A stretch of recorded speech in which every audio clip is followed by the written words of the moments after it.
Yeah, buddy. Hey, wait. Yeah.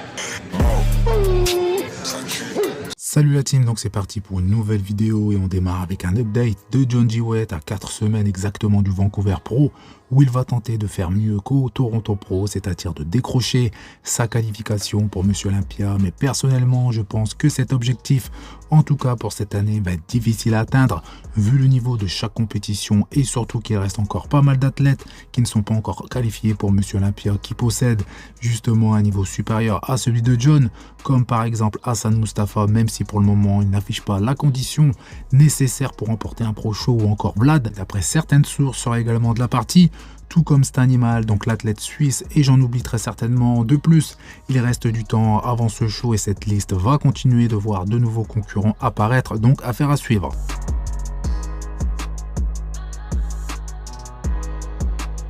Update de William Bonac quelques jours après avoir remporté l'Ampro Classic, mais cette vidéo ne vient pas seule car William poste justement un message. Donc il explique, nous sommes à 3 semaines du Portugal Pro, donc le nom exact de cette compétition, Monsieur Big Evolution. Donc oui, compétition où plusieurs Français seront présents dans différentes catégories, mais pour le moment on s'intéresse à William Bonac, qui ne s'arrête pas après sa victoire du Spen Pro, comme beaucoup justement l'auraient pensé. Il sera bien présent sur la scène du Portugal, malgré que William soit déjà qualifié pour Monsieur Olympia, ce que d'autres athlètes n'auraient pas fait. Je pense que William a pris la bonne décision, surtout qu'il est en super forme, et beaucoup espéraient justement le voir de nouveau sur scène après sa victoire. Eh bien, il vient d'annoncer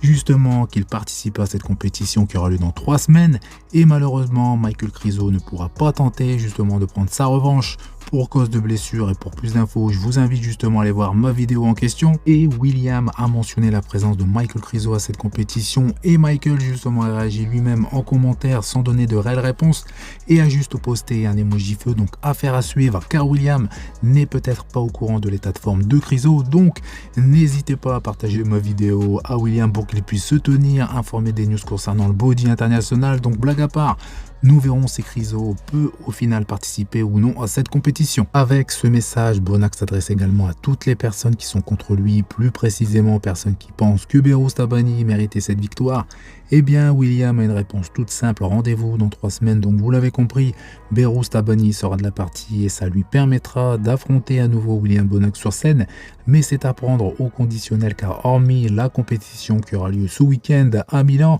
Behrooz n'a justement pas encore communiqué à ce sujet.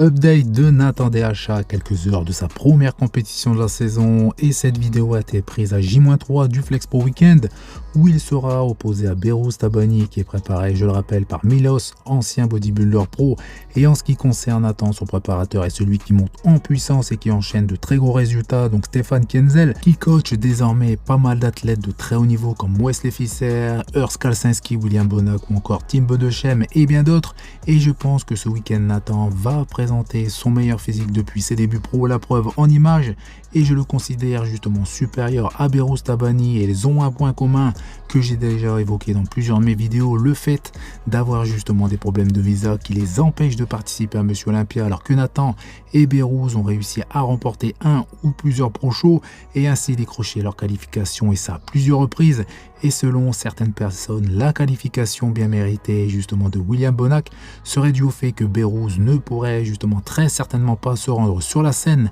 de Monsieur Olympia s'il décroche sa qualification. Donc tout le monde peut s'amuser à donner des raisons différentes vis-à-vis de la victoire de William Bonac, comme les problèmes de visa justement de Behrooz, la fin de carrière de William, etc. Donc ici la question ne se posera pas vu que Nathan et Behrooz justement ont le même souci. Mauvaise nouvelle concernant Michael Krizo qui a expliqué pourquoi il n'était pas à 100% sur la scène de l'Ampro Classic, et aussi qu'il souffrait d'une blessure à son épaule, d'où son posing aléatoire, surtout sur les poses de dos comme sur ses photos. Aux dernières nouvelles, sa prochaine compétition aurait lieu uniquement en novembre et il serait justement sur la scène du Prague Pro Show. Cette compétition se déroulera juste après Monsieur Olympia 2024, donc Krizo ne sera pas, vous l'avez compris, sur cette scène, et j'espère que le scénario de la saison dernière ne va pas se reproduire. Cette année, je parle des athlètes qui n'étaient pas présents à Monsieur Olympia 2023 pour certaines raisons. donc des raisons diverses selon les athlètes, ce qui est très mauvais pour le spectacle et j'espère que Chryso n'est pas le premier d'une longue série, mais dans tous les cas,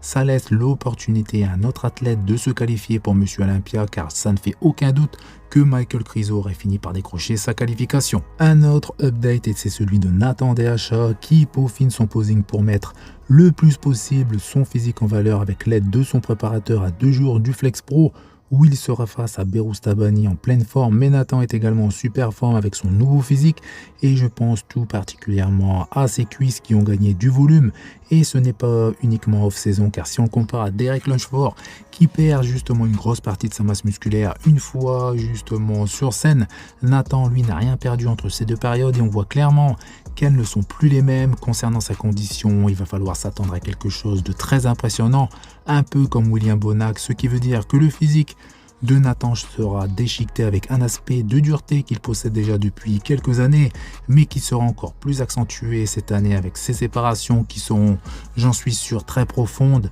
Et tout ça grâce à Stéphane Kienzel qui pour moi est le meilleur coach actuellement. Et vous pouvez prendre n'importe quel athlète qui a passé du temps avec ce préparateur et vous verrez une énorme justement différence et un changement à tous les niveaux. Enfin, une vidéo de Rubiel Mosquera, même si elle est assez courte et en noir et blanc, ça donne un aperçu de sa condition et de sa forme actuelle à environ 4 semaines et demie du Dubai Pro Show avec une des poses où il est le plus impressionnant, donc le biceps cage, et je ne vois personne rivaliser avec lui dans cette catégorie des Men's Open. Et une autre chose que Rubiel a réussi à faire évoluer depuis qu'il est passé chez les pros, c'est sa condition qui est vraiment meilleure que par le passé, la preuve sur ces images, et il lui reste encore du temps jusqu'au jour J pour encore l'améliorer et on note également une meilleure qualité et dureté musculaire, mais également un physique un peu plus équilibré. D'ailleurs, certains justement abonnés de la chaîne l'ont également remarqué et ont partagé leur avis en commentaire, donc n'hésitez pas à faire de même, j'aime lire justement vos commentaires qui sont souvent très intéressants. Pour revenir à Rubiel, j'aimerais le voir avec plus d'épaules, même si elles sont déjà énormes, mais à cause de ses autres groupes musculaires, elles paraissent en retard. Rubiel, une fois qualifié, va faire de l'ombre à pas mal d'athlètes qui sont déjà justement qualifiés pour Monsieur Olympia et de plus, il reste encore plusieurs compétitions pour que les athlètes non qualifiés réussissent cet exploit car maintenant il faut vraiment être au top pour réussir à monter sur la scène d'Olympia ou alors atterrir dans une compétition comme celle qui ont lieu justement après Monsieur Olympia où la plupart des top athlètes ont décidé de se mettre au repos pour revenir justement meilleur quelques mois plus tard. Quelques images de Stéphane Matala qui s'approche tout doucement de son objectif en termes de perte de poids car il reste encore 2,9 kg à perdre pour pouvoir monter sur scène dans 15 jours en classique physique, mais même si son physique n'est plus le même, il n'a jamais affiché une telle condition qui était son problème majeur la saison dernière, même si j'ai déjà également parlé de son dos, mais je pense qu'une condition extrême est très importante, voire obligatoire en classique physique. Dans tous les cas, j'aimerais le voir par la suite avec la même condition, mais avec quelques kilos supplémentaires, en gros, sans une limite de poids qui l'empêche d'exprimer justement son plein potentiel. Dans tous les cas, le jour J approche assez rapidement. Le poids de corps qui doit être atteint ne l'est toujours pas, il descend très lentement mais sûrement. Et je pense qu'il va surprendre du monde sur scène au Portugal Pro. Donc attendons justement d'avoir la liste des participants pour évaluer le niveau de cette compétition. Car comme je l'ai déjà dit à plusieurs reprises, cette catégorie regorge de talents incroyables connus ou inconnus. Voici justement Behrooz Tabani avec 2 nouvelles vidéos à 2 jours du Flex Pro, tout comme Nathan Deacha. Mais reste à voir si Behrooz aura les capacités d'afficher un physique similaire, voire meilleur que la semaine dernière, car il faut voir si le corps va répondre de la même façon qu'après une longue période sans compétition. Mais il est entre de bonnes mains, celle de Milos qui a énormément d'expérience et il sera logiquement gérer ce problème, du moins je l'espère, et je ne me soucie pas du volume musculaire mais plutôt de la condition car être plein et déchiqueter en même temps une compétition ce n'est pas simple, mais gérer 2 compétitions en une semaine c'est assez délicat, mais a priori d'après ces images c'est plutôt bon signe. Et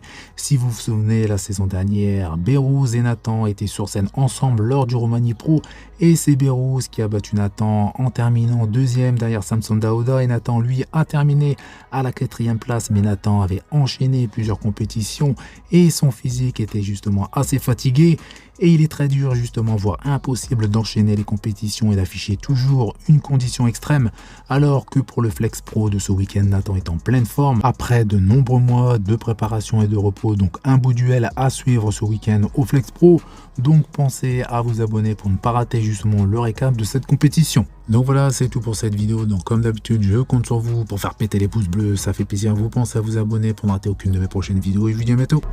Salut!